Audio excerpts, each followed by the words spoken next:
So I was going about my day-to-day, just working, and suddenly realized that Halloween is on Monday. So, welcome to a very special episode of Iraniade, Halloween edition. You see, everyone has their spirit animal. Personally, I believe mine to be the eye, that creepy little night thing with the long finger. However, that also goes for movie monsters. So today we're going to go over a few species that seem to represent a few popular movie monsters. We're going to start off with the absolute stereotypical Halloween spider, the Grammostola pulchra. Just a pitch black, giant black spider. It's a black spider. Can't get much more simple than that. It is also known as Brazilian black, and shockingly, it is from Brazil. It's a terrestrial tarantula, kept almost identical to a Grammostola rosea, the rosehair tarantula. In fact, it looks the same as well, other than the coloring. Of course, again, coloring is black. Halloween spider. Like most Grammostolas, it is a very slow grower, with males not reaching maturity until about 5+ years, and females literally living for decades. If you get one of these as a sling, you may want to write it into your will. So who is this a spirit animal for? Count Dracula. Who else? It stays still 90% of the time, doesn't do a whole lot, kind of looks like it's dead, until it decides to have a mood swing and comes at you with a bloodthirsty rage. And yes, Grammostola are known for their mood swings. They are seemingly immortal, for at least for a bug, in my opinion, and they like to wear black, so yeah, Dracula. Wouldn't be Halloween without some pumpkins, right? Well, next up is Hapalopus species Colombia, the pumpkin patch tarantula. As I'm sure you can ascertain, the spider is from Colombia, native to Colombia that is, and it is a dwarf terrestrial spider that will either burrow, if it feels like, or web like mad, which is great for Halloween, just spider webbing everywhere. They come in two variants, both of which are technically dwarf tarantulas. The first one is the small variant, and the other one is large. Yeah, they're not very creative with those names. The smalls max out at about 2 to 3 inches, and then the larges max out at about 4 inches, give or take. Don't be fooled though, they are separate spiders, separate species, that is. They are just morphs of each other.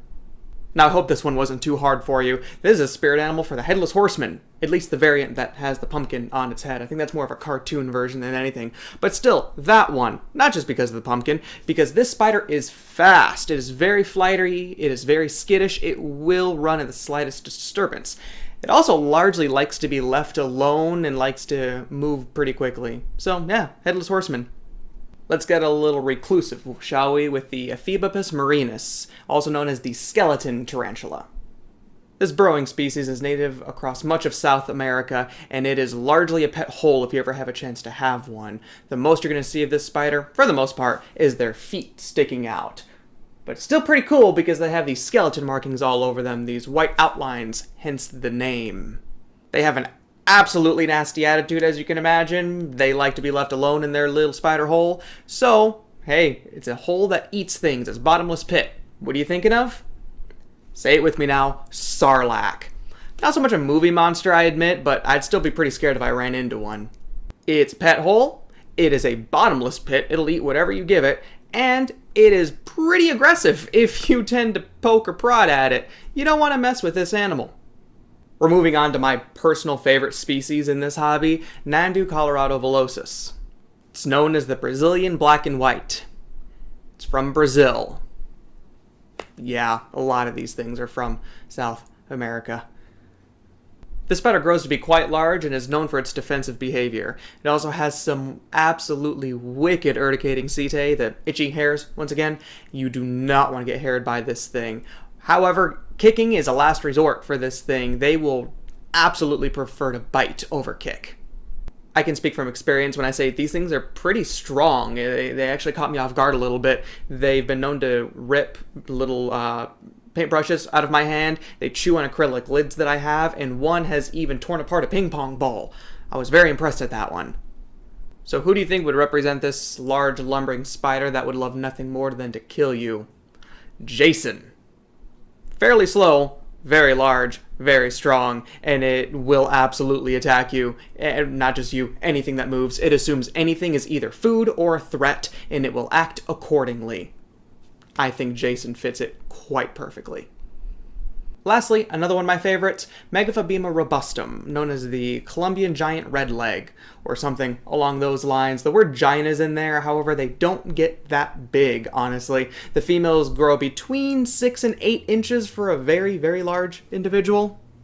This is another obligate burrower, however, much more skittish than the marinas from before. They, as slings, juvies, and even young subadults, you will never see the spider if you're heavy-footed. They scurry under their hole, at the slightest disturbance, and man, they're fast. They're one of the fastest terrestrials I've had the pleasure of dealing with.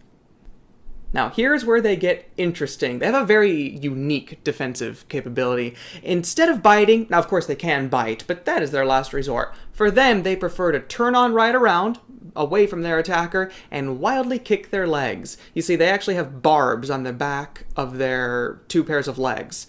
That will hurt quite a bit if they kick you hard enough. That's their defensive choice. So a movie monster that likes to wear red and has spiny extremities. Probably gonna go with Freddy on this one.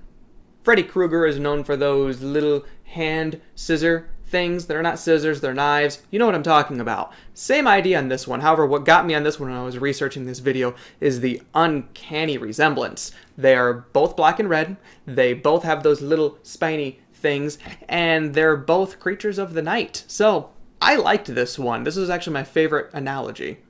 Alright, so I'm procrastinating quite a bit of homework that I have sitting right over there, so I should probably get going. That being said, everyone have a happy Halloween, stay safe, and thank you once again for watching EulersK.